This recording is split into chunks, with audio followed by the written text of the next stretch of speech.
looking back to last weekend, I mean, before the season started, you mentioned that it might take a little bit of time for the team to click. Midway through that first half, is that the moment it clicked? I think we've had periodic spells in most of the games we've played where we've looked not too bad. You know, I think the second half against Exeter, I think the last 20 minutes against York, you know, and really, you know, when you start looking at those, you know, it was coming. I think also when people are lacking confidence, they do silly things, you know, and too many long balls were getting played to our height up front, you know, and I did feel that it was definitely a feature of our game that was disappointing. So we changed we tweaked a wee bit. We played a different system of play, a different style of play, and it was the players were more adaptable to that, you know, and I think we're going to have to stick by it now.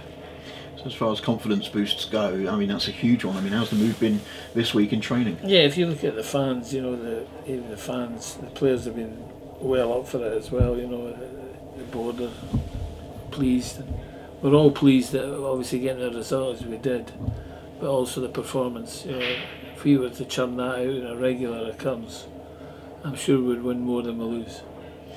So it's on to the next one, Saturday against Oxford. I mean, just carrying on from last weekend, I suppose. Well, it's away from home against one of the top teams of the league, you know, so it's going to be a difficult game, whether we were full strength or not. But the players have got to take some credit and take some confidence from last week, and so I'm looking forward to it. I think the players are as well.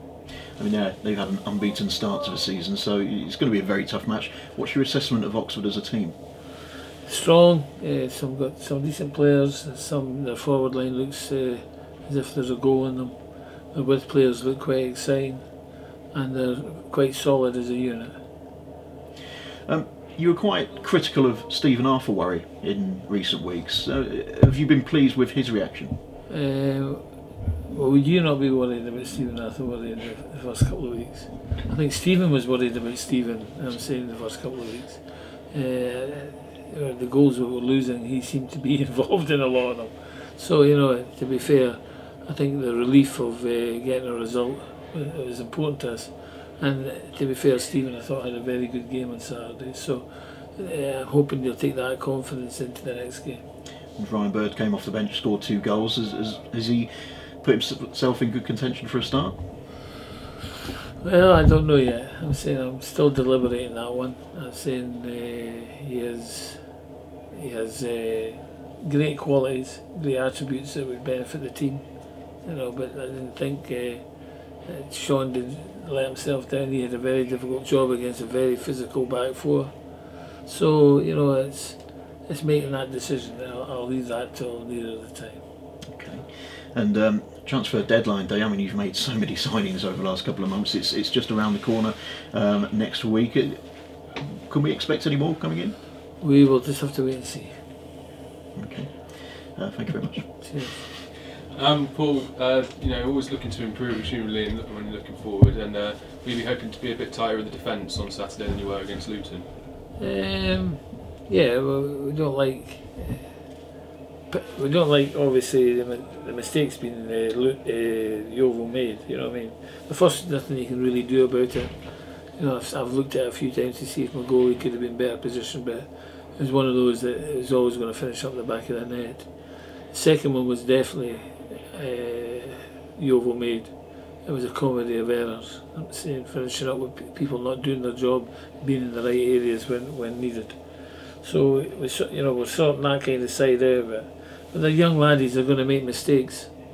You know, we're not what you would call a solid team yet.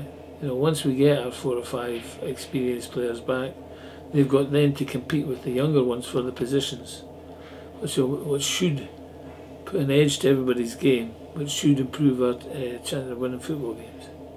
And I spoke to a couple of players after the Luton game, and they talked about the character to come back and win that, and said that maybe that wouldn't have been there last season. Have you noticed a difference in the character? Oh, definitely. There's definitely a different beast here now. You know what I mean? The problem being is it's a young beast, which can be temperamental to say the least. in their performance. They can be a 9 out of 10 one day and a 4 out of 10 the next day. You know, we've got a lot of young players, and some of them hit walls already. You know what I mean? That they've got to adjust and make sure their game's is ready to go when asked. Our catch-22 is that we don't have any reserve league, which means any players coming back from injury and any players that are out of the squad are getting very little game time, and all that will happen is that the 10, 11, 12, 13 boys will all of a sudden take away from start to move off from the others. I don't want that to happen. So we're going to try and arrange as many friendlies over the piece as possible. We'd like to think we could put a friendly once every 2 weeks into the non-playing squad, because some of them I do believe are projects. Some of them I do believe that we will get great benefit out of given time. But some of them haven't played enough games to really put presence on anybody for selection. So you know, I want to work on them up to Christmas, and then have an overview of them individually when they play team-wise. Pardon me. So you know, it's an ongoing feature. This we've got a lot of individual work needing done. Worked on certain weaknesses that the players have technically. We've got that side of it, but then got the tactical side to be learned of different systems. You know, and then obviously the team gets broken down into pieces: defence, midfield, front, you know, goalkeeper. We've got to make sure that that is all purring along as well. So there's still a lot of work to be done. And just to final one for me, Paul, injuries for Oxford. Is Ryan Dixon back? No, Ryan's had a slight problem. So you know, he's going in to see a specialist on Monday. So we don't know how it's flared up again, his injury. So we'd like to get to the bottom of that and get it fixed. So I don't know how long he's going to be out.